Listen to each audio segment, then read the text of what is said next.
As we begin tonight, major developments in the Vallow Daybell trial. After 7 days in court, the state has rested its case, and Vallow Daybell says she intends to rest her case as well. Thanks for joining us tonight for 12 News at 6. I'm Mark Curtis. And I'm Kadiva Devine. If she does decide to rest her case as well, we could see closing arguments as soon as Monday. 12 News journalist Rachel Cole is joining us live in studio and is breaking down this latest development. Hi, Rachel. Yeah, good evening, Caribe and Mark. Just moments after prosecutors made that declaration in court that they rest their case, Vallow Daybell adding she also intends to rest hers as well, meaning that she will not testify on her own behalf. However, the court said that she does have until Monday to change her mind, and stranger things have happened in this case, so we'll see what happens there. But here's a look at what very well could have been the last day of testimony in the case. Listen.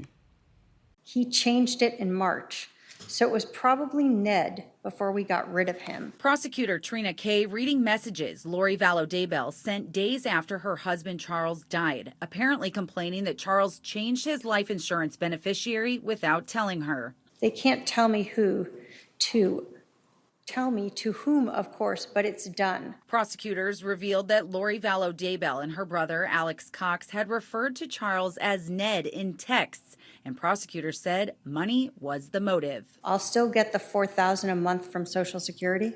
All day long. I heard the call kick out and of the shooting at the Four Peaks location.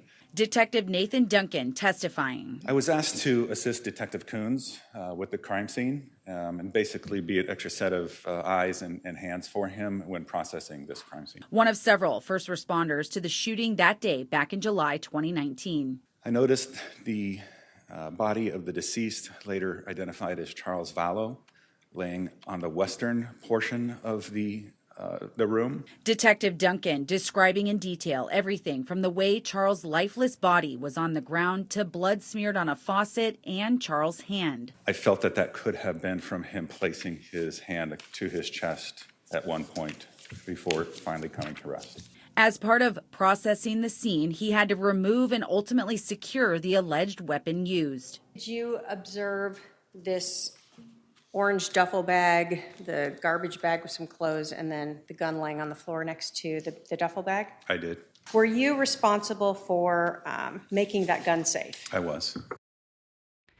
Again, closing arguments are now scheduled for Monday, barring any changes. We'll be keeping an eye on any changes for you, and we'll be sure to stream those for you on 12+. Mark?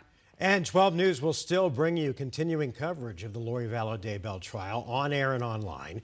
We expect a hearing tomorrow, and we'll be streaming that exclusively on our streaming app 12+. When the closing arguments get underway, we'll be streaming those as well.